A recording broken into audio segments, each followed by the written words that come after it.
Assalamu alaikum wa rahmatullahi wa barakatuh. Të nderuar teleshikues, ja kur I takuam sërish në ciklin e emisioneve shpjegimi I 40 hadith të Imam Neuvijut, gjithashtu dhe shpjegimi I shtojtës së Imam Ibn Rajabit.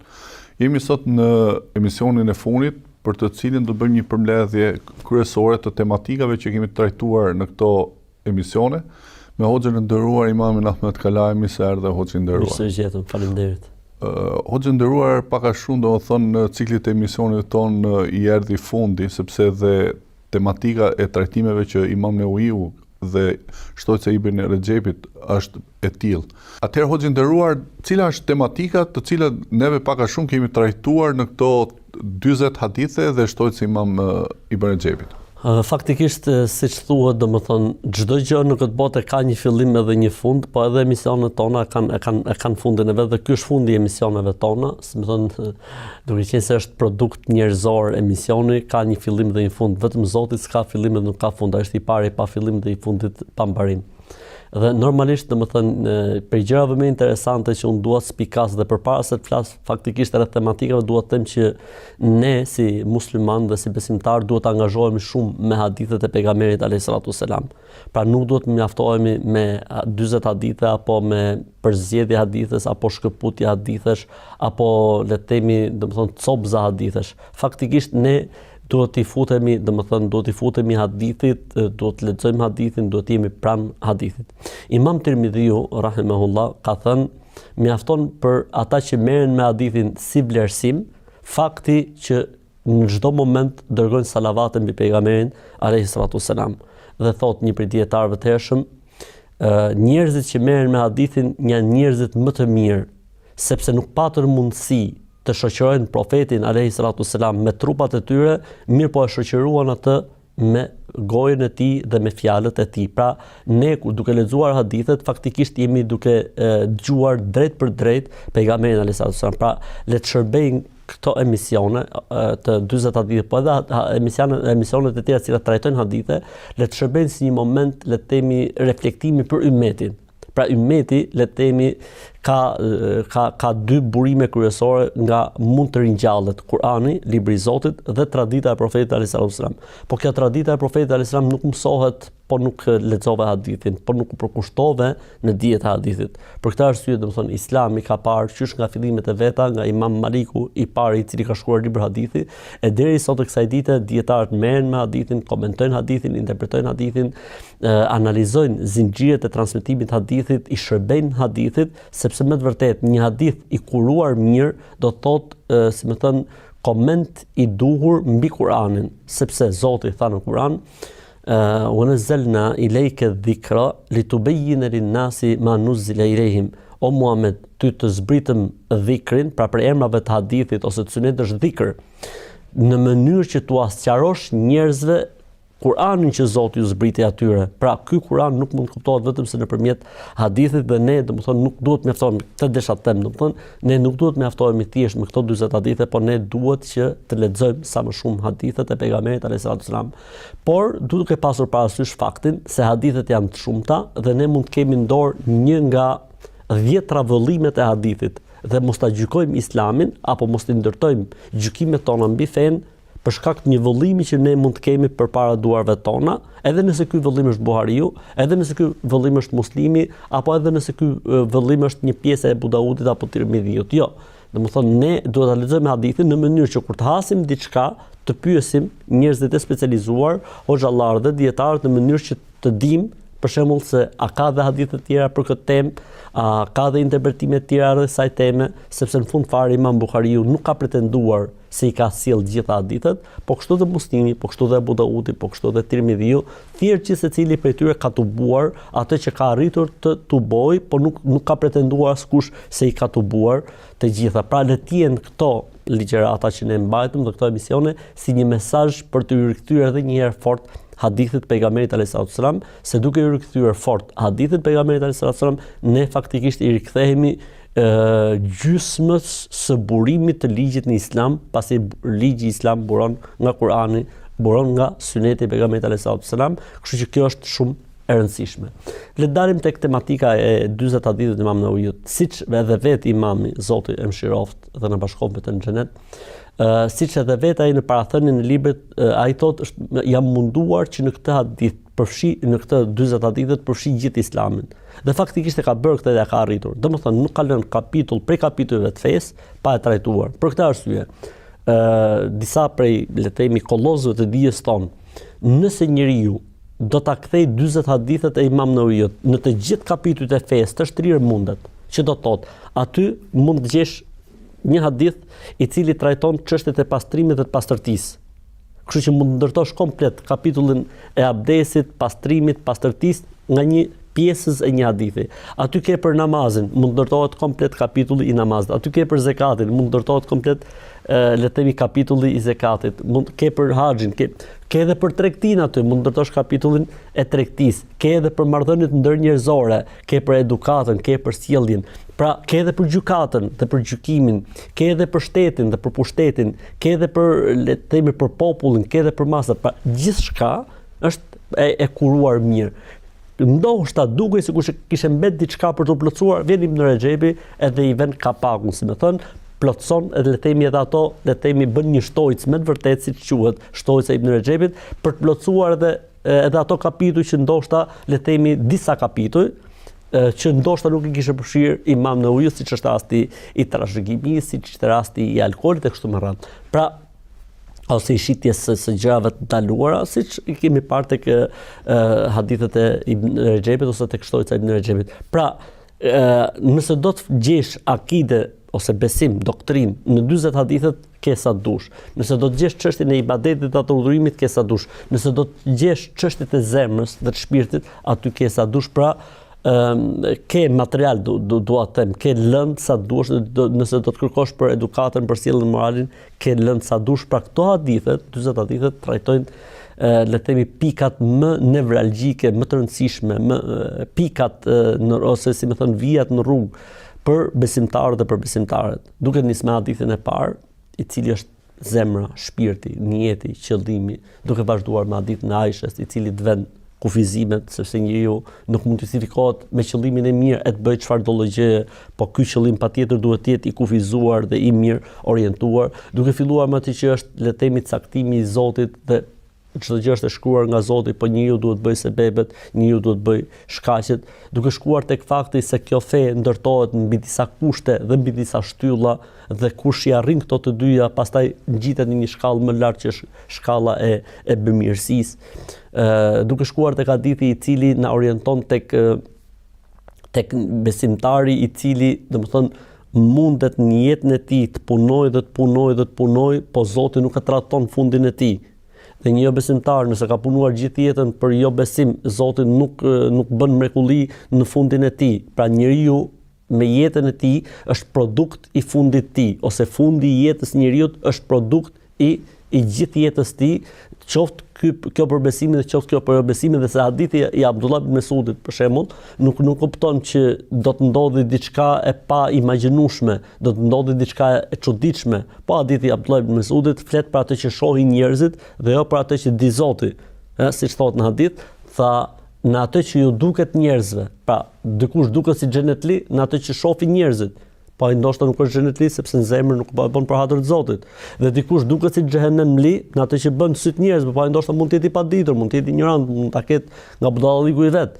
Dhe në fund fare kthjellohet i çelën syt dhe udhëzohet. Pra ka jep domethënë orientime shumë të rëndësishme që besimtari të di se si të ecë në jetë, pikërisht në 40 hadithet e Imam Nevawiut. Megjithatë, hoxhë nderuar, domethënë që hadithi i parë ai që ne shikojmë është posaçërisht hapja e kësaj tematike me hadithën e njetit. Do thonë Imam Nevawiu i ve shumë rëndësi hapjes librit të tij me hadithën e njetit. Është njeti ai i cili ndikon domethënë në pranimin e veprave të njeriu? Po, është vërtet, është bile madje dietarët e Islamit habiten thon ose kanë bërë koment shumë interesant për Imam Buhariun. Imam Buhariu, librin e tij e nis me librin Kitabul Wahi ose libri mbi shpalljen. Libri mbi shpalljen ose shpallja, si i erdhi profeti alayhis salam. Dhe në hadithin e parë të librit të shpalljeve, Imam Buhariu, Zoti e mëshiroft, përmend pikërisht hadithin e niyetit dhe qëllimit. Dhe vin dietarët e Islamit më vonë, mbas tij, komentarët e hadithit të Buhariut dhe thonë, ore, përse Imam Buhariu në librin e shpalljes vendos hadithin e niyetit. Pra libri i shpalljes. Pastaj gjëja e parë që të përmend thot i dërguari Allahu sallallahu alajhi wasallam ka thënë çdo vepër varet nga qëllimi. Tani çlidhe ka çdo vepër varet nga qëllimi, ndërkohë që duhet fliste si erdhi Xhibrili, si erdhi shpallja për herë parë, gjë që faktikisht Imam Buhariu e ka bërë në hadithin e dytë. Atëherë dietarët e Islamit ton, sikur po thotë Imam Buhariu, qëllimi i shpalljes dhe qëllimi i fesë dhe gjithçka në këtë fe lidhet me përmirësimin e zemrës së njeriu. Pra kjo fe dhe shpallja i erdhi pikërisht për zemrën. Edhe Imam Buhariu, edhe Imam Muslimi, Imam Nawawi, po na thot, ky libër ka një qëllim kryesor. Feja ka një qëllim kryesor që është rregullimi i niyetit. Për këtë arsye thoshte njëri nga imamët e hershëm, është obligim, kanë haqqan, duhet që çdo njeri që bën një libër të shkruaj si fillim këtë hadith, sepse ky hadith, siç e thot Imam Shafiu, rahimahullahu taala, futet në 3/4 e kapitujve të Islamit. Pra nëse do të them për shembull Islami ka 100 kapituj, në 75 kapituj futet pikërisht hadithi, çdo vepër varet nga qëllimi i njeriu. Dhe kjo faktikisht le të themi duhet të jetë etaloni i shpirtit, etaloni i zemrës, matësi aparati matës i çdo gjëje që ne bëjmë në jetën e kësaj bote. Pra ka një logjik shumë fort që Imam Nawawiu e nis librin e tij pikërisht me këtë hadith. O nderuar, Imam Nawawiu e nisi pra librin e tij të 40 haditheve duke futur ke njeti dhe më pastaj ke shtyllat e Islamit, ke kushtet e imanit, më pas domethënë ke bidati, më vonë ai vjen në një tematikë tjetër. Nëse shikojmë tematikat e haditheve, ke halali, ke harami, domethënë fokusohet shumë aty për ta bërë besimtarin që të largohet prej këtyre. Apo ka dy gjëra interesante këtu. E para, domethënë pse njeriu duhet të qenë i sinqert dhe pse njeriu duhet të jetë në rrugën e pejgamberit alayhis salatu wasalam. Kjo duhet faktikisht të ketë një praktikë të caktuar. Pra duhet të ketë një jetësim, duhet të ketë një formësim në jetë, pra nuk duhet të jetë Islami i personit thjesht teori apo thjesht informacion, po duhet që ky informacion përkthehet në jetë. Dhe një nga fushat ku përkthehet informacioni në jetë është halali dhe harami, urdhëresat dhe ndalesat. Pra ku duket një që është fetar, ose pse nuk ka mishin e derrit, se dikush nuk ka mishin e derrit se i bën dëm. Dhe dikush nuk ka për shkak të fesë dhe të besimit. Cili është dallimi mes të dyve? Niyeti, qëllimi, feja dhe besimi. Pra, kjo fe dhe ky besim, nuk po flasim tani për dëmet shkencore që ka vërtetuar shkenca, kjo është temë tjetër, po them, domethënë feja dhe besimi i njeriu e bën atë të ndryshëm në jetë nga të tjerët, në atë që quhet halali dhe në atë që quhet harami, në atë që quhet urdhëresa dhe në atë që quhet ndalesa. Për këtë arsye dhe Imami, Zoti më shëroft, e nis si fillim me çështjet e doktrinës, besimit, niyetit, pasimit pejgamberit alayhis salam, ndalimit të bidatit, çështja e besimit në atë që Zoti ka shkruar për njeriu, rëndësia e zemrës, pastaj vjen pikërisht tek halali dhe harami. Që do të thotë, e gjithë kjo duhet të ketë një reflektim në jetë, e para. E dyta, halali dhe harami faktikisht i jep ndikimin e vet edhe tek feja, edhe tek imani dhe tek besimi i njeriu. Pra sikur po thotë Imami, Zoti më shëroft, që njeriu i cili i përmbahet halal dhe haramit, ai në imanin e tij dhe në besimin e tij do të jetë mirë. Sepse nganjëherë bëhen sebeb shkelja e urdhëresave, bërja e ndalesave, të ushqyeret me haram, që njeriu domethënë të bjerë në imanin e tij dhe në besimin e tij. Pse? Sepse gjunahu tërheq gjunahu pason gjunahun, derisa njeriu të shkojë në një fazë të tillë që pastaj domethënë i nxihet zemra, la ya'rifu ma'rufan wa la yunkiru munkaran. Nuk dallon as të mirën as të keqen dhe nuk bëhet fjalë më që të reflektojë në jetë. O nderuar, ke pjesa e tretë, domethënë e këtyre haditheve ne shikojmë domethënë që Imam Nawawi fokusohet ke e sigurta dhe e dyshimta, ke lërja se gjë që nuk na intereson, ke të duash për vllajin atë që do për vete. Domethënë, sikur por na rëndit aq bukur fen, domethënë saqë mas halallit dhe haramit vjen largimi nga gjërat që nuk na interesojnë dhe e dyshimta.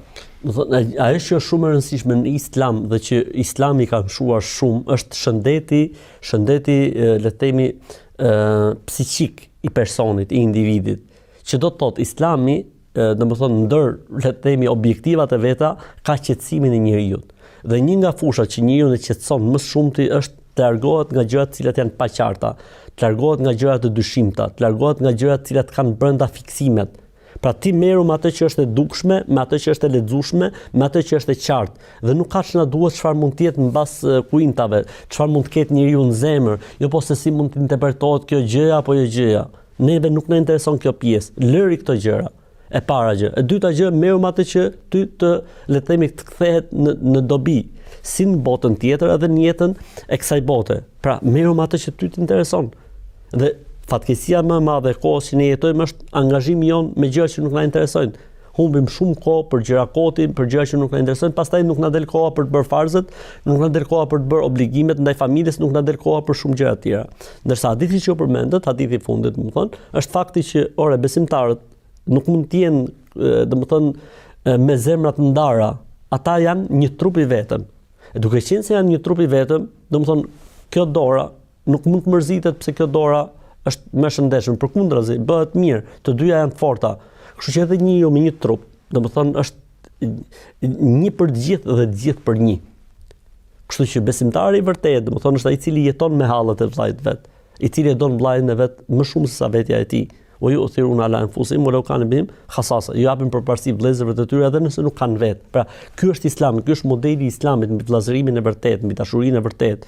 Jo fjalë boshe, jo gjëra që jo parrulla, jo formulime të bukura, or diçka që ka konkretizim, që do të thotë në momentin që ka nevojë të gjendesh, në momentin që ka nevojë për një ngushëllim, ti thush fjalën ngushëlluese, në momentin që mori një lajm të mirë apo u gëzua, ta përgëzosh, në momentin që shet diçka të mirë tek ai të përmendësh Zotin, që mos ta marrësh mësysh e të gëzohesh me gjithë shpirt që ai e ka atë gjë, në momentin që merr vesh për një dështim të tij në jetë, edhe ti të pikëllohesh se kur ky dështim ti ishte i joti dhe të mundohesh të japësh krah, kur ai të kërkon një këshill, të japësh këshillën më të mirë, mos ta tradhtos, mos ta presësh mbes. Për këtë arsye është një kapitull special vetëm për këtë punë Kur'an, i cili trajton se si duhet të jetë raporti jon mes njëri tjetrit, siç është në rastin e surës El Hujurat.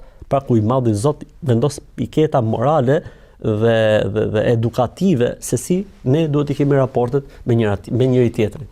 Gjatë pikërisht mas kësaj të largimit nga dyshimta, largimit nga ato gjë që nuk na intereson, dhe më në uju vjen ke tematikat e këshillimit, pra që profeti alayhis salam thotë kush beson Allahun dhe ditën e gjykimit, më mirë të flas drejt ose të hesht. Pastaj vjen domethënë që i thotë Ibn Abbasit ki frikë Allahun kudo që të jesh. Domethënë tematika të cilat janë këshilluese dhe në marrëdhëniet midis vëllazërisë, midis vëllezërve gjithashtu. Po, domethënë një njeri i cili ecën në këtë lloj linje, pra ka besimin, është në rregull me sunetin e pejgamberit alayhis salam, i ruhet haramit, mundohet të jetë brenda halallit, mundohet që të jetë tek ajo që i intereson, largohet nga dyshimet dhe iluzionet dhe fiksimet karshi njerëzve, mundohet që vëllezërit e tij t'i trajtojë si një trup i vetëm, atëherë vjen pikërisht tek ky fakt, tek fakti që ai është këshillues dhe don që gjithë njerëzit të jenë si ai, nuk ka zili për askënd, ja don të mirën gjithë dhe nuk kursehet për askënd. Dhe një njeri i tillë faktikisht nuk mund të jetë nëse nuk e ndjen Zotin në çdo moment të jetës së tij. Pra Imam Nawawi ka bërë një lidhje brillante, pra kushdo ta lexojë nga jashtë, e sheh që lidhja është fantastike. Pra vjen tek momenti që thotë friksoje Zotit kudo që të jesh, ose ta ndjesh Allahun kudo që të jesh, ose këshilla e Abdullah ibn Abbasit që i thotë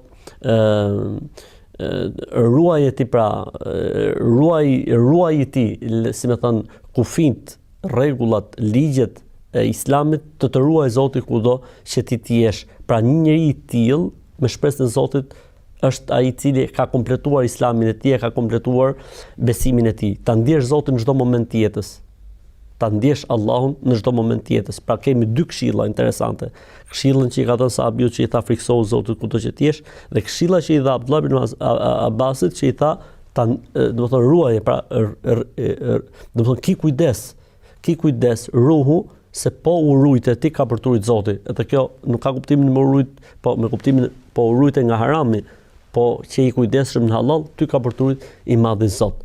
Edhe ta ndjesh Zotin, pra në të dyja rastet, në të dyja ditët kemi ndjeshmërinë e frikës, pra ndaj Zotit, ndjeshmërinë e mbikëqyrjes së Zotit, ndjeshmërinë e faktit që Zoti po të sheh në çdo moment.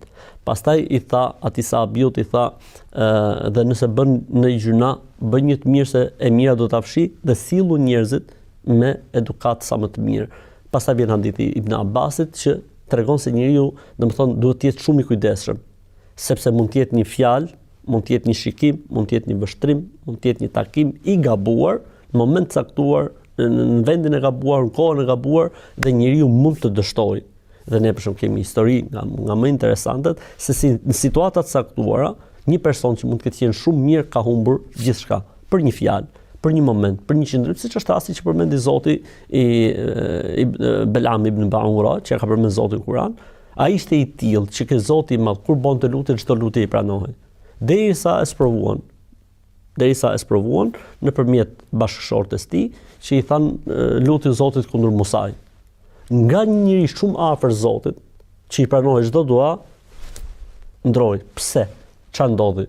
Ky njeri u gjend në një moment caktuar në vendin e gabuar, në kohën e gabuar, në krahun e gabuar dhe humbi gjithçka. Iblisi. Ç'bënte Iblisi në mes të engjëjve? Ç'bënte? Ç'i duaj atje? Ai ishte rritur aq shumë në adhurimin e Zotit, në përkushtimin e Zotit, sepse ashtu ishte ligji i Zotit pra në atë kohë, që kush adhuronte shumë ngjitej derisa u fut mesin me lajkeve. Pra ai adhuronte Zotin me lajket, pra kisha arrit kulmin e devotshmërisë dhe përkushtimit, mirë po atë natyrën e vet nuk e kishte harruar. Dhe një moment e shfaqi atë natyrën e tij dhe humbi gjithçka. Pra u përjashtua një herë për gjithmonë nga mëshira e Allahut. Pra le të themi këto duhet na shërbejnë neve si mësim që njeriu duhet ta ketë atë ndjeshmërinë e Zotit, kujdesin se mund të jenë momente të caktuara ku njeriu mund të humbi gjithçka. Atëherë hoxhë nderuar Imam Nevoiu sikur ka dashur ta thot me anë të librit të tij që në fillim ndërtohet besimi, sinqeriteti, më pas domethënë vjen halali dhe harami, më pas domethënë vjen largimi nga dyshimtat, më pas ai na përmend dhikrin, pra përmendjen e haditheve të cilët flasin për dobishmëritë e përmendjes së Allahut, por gjithashtu dhe istikamen, për përqendrimin në fe të besimtarit në fenë e Zotit. Do thonë është pikërisht ky lloj sikur për na kërkon ose po na tregon se si ndërtohet një besimtar i vërtet. Linja logjike kjo është, dhe kështu duhet funksionojë. Edhe është shumë interesante se edhe Imam Ibn Rexhepi vetë Nevoiu ka përmend 2 hadithe, po edhe vetë Ibn Rexhepi prapë ai ka përmend një hadith që ka të bëjë me dhikrin, gjë që tregon se të dy imamët e kanë pas, le të themi, pikë të dobët çështjen e dhikrit, përmendjes Zotit, sepse s'ka gjë më të mirë, domethënë, dhe adhurim më të thjeshtë, adhurim më të lehtë për besimtarin se sa përmendja e të Madhit Zot. Kështu që të dy i kanë mshuar kësaj pjese sepse është i lehtë, i dobishëm, si më thënë, dobitë e tij janë të mëdha, të përmend Zoti, largohet shejtani, çelen sytë e zemrës, qetësohet shpirti e kështu me radhë. Për këtë arsye, domethënë, njëri i cili ecën në këtë formë nuk mund të rri pa përmend Allahun ose duhet ta përmendi Allahun sa më shumë. Për këtë arsye dhe të dy imamët i kanë kushtuar shumë rëndësi kësaj pjese. Pastaj vjen tek pjesa e istikametit, që do të thotë njeriu duhet luftojë vazhdimisht me veten e tij, me nefsin e tij, që të qëndrojë i paluhatur. Pse? Sepse në jetë kemi shumë goditje.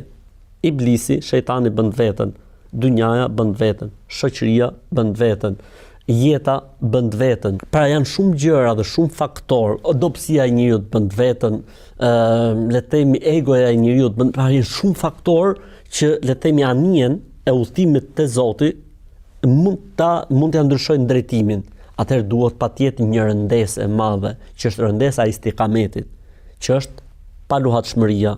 Pra duhet vëmendje, duhet ruajtur ekuilibri, sepse njeriu është i dobët, njeriu është i çuditshëm, njeriu është krijesë panike, njeriu është domethënë egoist. Njeriu në natyrën e tij ka krijuar Zoti tek njeriu. Për këtë arsye erdhi Islami për të korrigjuar gjithë këto gjëra. Për këtë arsye dhe nuk është e lehtë që njeriu të dalë nga egoja e tij. Për këtë arsye nuk është e lehtë që njeriu të dalë nga gjendja e panikut. Për këtë arsye dhe njeriu nuk është e lehtë që të jetë i fortë dhe të jetë i fuqishëm. Për këtë arsye erdhi feja për të korrigjuar pikërisht këto probleme. Për këtë arsye quhet xhihadun nefs. Çfarë do thotë xhihadun nefs? Lufta me vetveten. Që do thotë ne kemi disa problematika që i kemi. Hajde ti rregullojmë, si rregullohen me besim, me adhurim, me përkushtim ndaj Zotit e kështu me radhë. Dhe istikameti është produkt i ruajtjes së ekuilibrave dhe i kujdesit. Sepse një moment nëse lëviz timoni i anijes, pak sikur të lëvizi, do të thotë që anija ndryshon komplet drejtim. Kështu që le të themi ai kapiteni duhet të jetë shumë i kujdesshëm. Kapiteni në këtë rast është mendja e njeriu, akl, mendja e tij që nënkupton të menduarin e tij që buron nga mendja, që buron nga zemra, që buron nga shpirti, nga imani, nga përkushtimi ndaj Zotit të Madh. Allah të shpërblet thotë, shkëpuni për pak minuta dhe ritakohemi sërish në pjesën e dytë e emisionit tonë.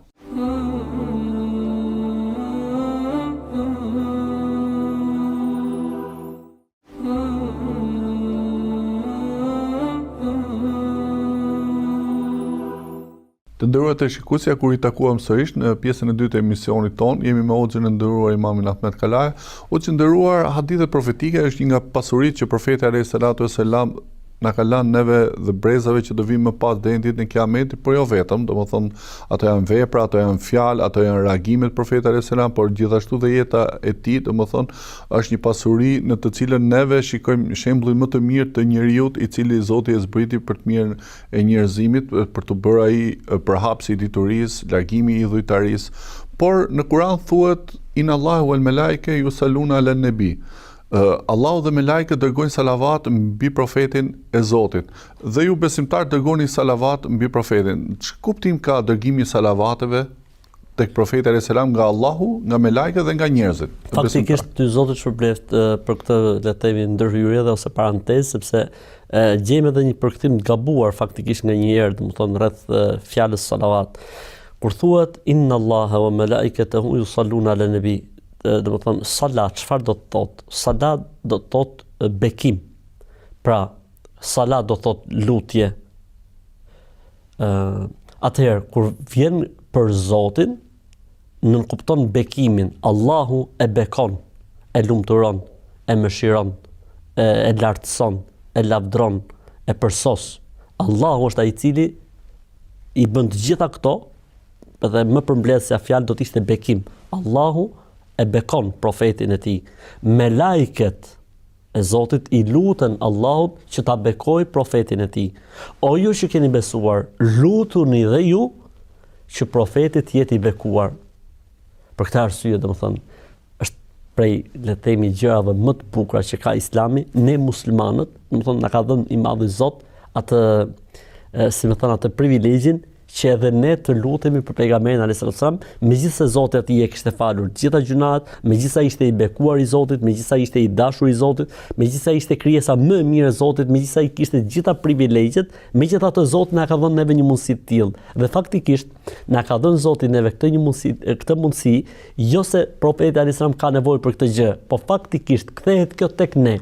Pejgamberi alayhis salam ka thënë, nëse ju luteni për mua një herë, Zoti do t'ju kthejë me bekime 10 fish juve. Pra, se më ka bërë dhe dikush këtë pyetje, pse ne duhet lutemi për profetin, ndërkohë që profeti alayhis salam i ka të gjitha të sigurta, është i certifikuar për gjithçka. Jo, kjo nuk është për profetin alayhis salam, sepse ai nuk ka nevojë që ne të lutemi Zotit që ai të bekohet. Jo. Kjo është për ne faktikisht. Pra, le të themi një formulë për bekimin ton. Po nëpërmjet kujt? Nëpërmjet lëshimit të uratave dhe bekimeve mbi profetin alayhis salatu wassalam. Men salla alayya marra sallallahu alayhi biha 10. Kush i lutet Zotit qoftë edhe një herë të vetme për mua, pra duke thënë Allahumma salli ala Muhammedin wa ala ali Muhammedin, Zoti do të lëshojë 10 herë bekim mbi të.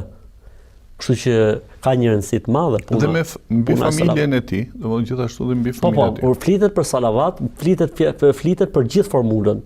Pra, vetë salavati ka disa formula, po më e plota, më e saktë dhe më e mirë është Allahumma salli ala Muhammedin wa ala ali Muhammedin, kema sallaita ala Ibrahim wa ala ali Ibrahim, innaka Hamidun Majid. Allahumma barik ala Muhammedin wa ala ali Muhammedin, kema barakta ala Ibrahim wa ala ali Ibrahim, innaka Hamidun Majid. Këtu kemi dy gjëra interesante. Kemi urimin ton dhe lutjet tona për të bekuar profetin alayhis salam, por edhe për të bekuar bashkë me të Ibrahimi alayhis salatu wassalam, sepse ne muslimanët domethënë besojmë se jemi në rrugën që ka lënë profeti Ibrahim alayhis salam, dhe vula e kësaj rruge ishte pikërisht në dorën e Muhamedit alayhis salam. Ai buri, si më thon, vurën rrugës së Ibrahimit alayhis salam.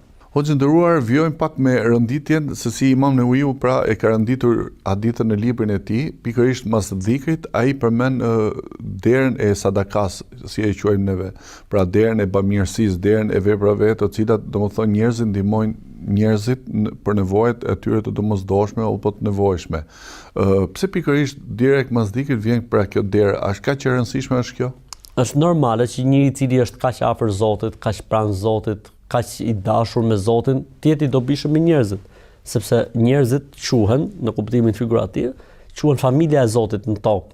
Kështu që një besimtar i mirë është i kujdesshëm pikërisht për atë që Zoti e ka quajtur familja ime, në kuptimin alegorik. Kështu që ne duhet jemi të dobishëm pikërisht për familjen njerëzore në tokë, për njëri tjetrin në tokë. Për këtë arsye vjen edhe sadakaja, për këtë arsye vjen kapitulli i bamirësisë, kapitulli i lëmoshës, por kurohet edhe një fakt shumë interesant, që është fakti po ai që s'ka, ka aty një zgjidhje për ata që s'kan. Le të përmendin Zotin ata që nuk kanë, sepse Zoti nuk e ngarkon njeriu tej dhe jashtë mundësive të tij. Pra, një fe e mirë reflektohet në bamirësinë e njeriu, padyshim. Hoxhë nderuar, dhe diçka interesante, domethënë ne e përmendëm pak a shumë hadithin që askush për ju nuk ka besuar disa të dojë për vllajën e tjetër që do për vete, por se Imam Nevaviu përmend ciklin e disa hadithe që kanë bëjmë me padrejtësinë ose me marrëdhënien ndërnjerëzore vllazërore, duke i dhënë përparësi domethënë vllajt edhe duke pasur merak, pra sipas rënditjes së haditheve, që njerëzit japin të drejta të tjerëve dhe mos i shkelin, mos i bëjnë padrejtësi të tjerëve. Po, për këtë arsye ai përmendi hadithin Qudsi që Zoti tha, unë ja kam ndaluar padrejtësinë vetes time dhe e kam bërë atë mes jush të ndaluar. Pra, ndalimi i padrejtësisë dhe se padrejtësia, domethënë njëri që ka fe dhe që ka besim që e përmend Zotin, që bën bamirësi, nuk mund të bëj padrejtësi. Nuk shkon, nuk ka sens. Për këtë arsye, jo vetëm që nuk ka sens, po Zoti ja ka ndaluar vetes tij, po ke Zoti nuk quhet padrejtësi asgjë, se ne jemi pronë e tij, jemi krijesë e tij. E nëse Zoti ja ka bërë haram vetes tij një gjë të tillë, më ç'është për ne haku i tjetrit. Dhe më njëherë mbas kësaj Imam Nevaviu përmend disa fusha ku më shumti bëhet padrejtësia, tregtia, inatet personale, smira, zilia, inatet martesore e kështu me radhë. Për këtë arsye përmendi dhe hadithin ku pejgamberi sa më tha, mos i bëni gjitha këto, por jini vëllezër në të vërtetë për hatër të Zotit dhe për hir të Zotit. Pra, gjithë kjo fe dhe gjithë ky besim dhe gjithë këto të mira duhet patjetër që të jenë të shoqëruara me mungesën e zullumit dhe padrejtësisë. Pse? Se nëse ti ke gabime karshi Zotit, i ke bërë padrejtësi vetes. Ama nëse ti ke zullum ndaj tjetrit, ai tjetri nuk ta fal. Ai do të marrë sevapet në botën tjetër ose do t'i marrësh ti atij gjunahet. Ndërsa me Zotin, Zoti edhe të fal për gabimet që ti bën. Ndërsa ai tjetri nuk të fal. Për këtë arsye thon rregullat, për rregullave të fikut thot el aslu fil muamelati ma Allah el musamaha wal aslu fil muamelati ma al khalq el mushaha. Origjina dhe baza mbi të cilat ngrihet marrëdhënia me Zotin është falja, pra ai fal. Origjina dhe baza mbi të cilat ngrihet marrëdhënia ndër njerëzore është mosfalja, kërkimi i llogarisë. Për këtë arsye nuk ka kuptim feja e njeriu që të eci, si më thon, e pa mirë orientuar vertikalisht dhe horizontalisht. Vertikalisht me Zotin dhe horizontalisht me krijesat e tij. Hoxhë nderuar, ne po të shikojmë ke shtojtës e Ibn Rexhepit, ai domethënë përqendrohet pak e çështja e trashëgimisë dhe tek marrëdhëniet e gjakut dhe tek marrëdhëniet që vijnë për shkak të gjithëdhënies. Por hadithet e Imam Nevaviu, nëse ne do t'i përmbledhsim të gjitha ato në 3 hadithe kryesore, kush do të ishin ato? Atëherë faktikisht dietarët e Islamit kanë thënë gjithë feja, se këtë ka përmend Abu Daudi, Zoti e mëshiroft, thotë sikur gjithë fejat përmbledhen në 4 hadithe do të ishin: çdo vepër varet nga qëllimi, hadithi i parë, çdo sajes është bidat dhe çdo bidat është e papranuar dhe çdo bidat është i papranuar tek Zoti, hadithi halali është i qartë dhe harami është i qartë, dhe hadithi gjithë secili për jush si më thënë krijohet në barkun e nënës tij 40 ditë, hadithi i Abdullah ibn Mesudit. Hoxhë nderuar, ne shikojmë për shembull në historinë e profetit alayhis salatu wassalam që ishte një kohë shumë e vështirë për shkak sepse bota arabe në atë kohë ishte rrethuar domethënë nga lufta të shumta midis Bizantit dhe Persisë. Dhe profeti alayhis salam vjen nga një jetim, domethënë pa nan, pa bab, dhe më pas vjen në një shoqëri, një bashkësi, dhe nga kjo bashkësi ai formon qytet-shtetin e parë të Medinës, dhe nga ky qytet-shtet, domethënë ai formon shtetin e tij dhe më pas Islami përhapet. Pse Islami domethënë në këtë kohë kaq të shkurtër dhe me këto kushte kaq të vështira gjen përhapjen në gjithë botën në mënyrë kaq të shpejtë? Sepse njerëzit e morën Islamin e pastër, e mbajtën Islamin e pastër, e praktikuan Islamin e pastër, jetuan me Islamin e pastër, dhe Islami i pastër është si puna e ujit, është si puna e dritës, është si puna e ajrit. Në momentin që ekziston, kjo gjëja funksionon bima dhe pema. Kështu edhe puna e Islamit, ishte i pastër burimi i tij, ishte larg çdo lloj sajese, ishte edukata, ishte sjellja dhe normalisht Zoti mbi gjithçka që i jepte fuqinë dhe suksesin kur janë këto tre gjëra dhe pema e Islamit është kjo ku ne jemi sot, le yablughan hadhatin ma balagha al-layl wan-nahar, kjo fe do të arrijë ku arrin nata edhe dita. O që ndëruar, unë ju falenderoj për gjithë emisionet që bëm bashkarisht, shpjegimet e tuaja ishin aq të bukura edhe teleshikuesit besoj janë kënaqur duke parë këto emisione qoftë nga ekrani televiziv i PIS TV-s apo nga kanalet të cilat neve i kemi në YouTube, sikurse ju dhe PIS TV-ja do thënë i postoni ato. Faleminderit dhe juve dhe unë dua të falenderoj ty në emër të gjithë teleshikuesve për ftesën në këtë emision, për gjetjen e tematikës, po edhe për moderimin i cili ishte me të vërtet mbreslënës. Të nderuar teleshikues, emisioni të sotshëm i erdhi funi, po gjithashtu dhe cikli ton të emisioneve shpjegimi i 40 hadithe Imam Newawiut bashkë me shtocjen Ibn Rexhepit, por ajo këshilla ime përfundimtare në të mbyllit të ciklit të emisioneve është që librat e hadithit janë pranë jush. Jeta e profetit gjithashtu sira e tij është pranë jush. Atëherë për të dashur sa më shumë profetit alayhis salatu wassalam, vazhdoni dhe lexoni hadithet, vazhdoni dhe i praktikoni ato, gjithashtu për të qenë të dashur me Zotin, mundoni t'i zbatoni dhe t'i vini në praktik në jetën tuaj, në ndjenjat tuaja, në mendimet tuaja, në idetë tuaja dhe gjithë së bashku inshallah me lejen e Zotit dhe lut Allahun subhanahu wa taala të na bashkojë në xhenetin e tij Firdaus bashkë me profetin alayhis salatu wassalam. Assalamu alaikum wa rahmatullahi wa barakatuh.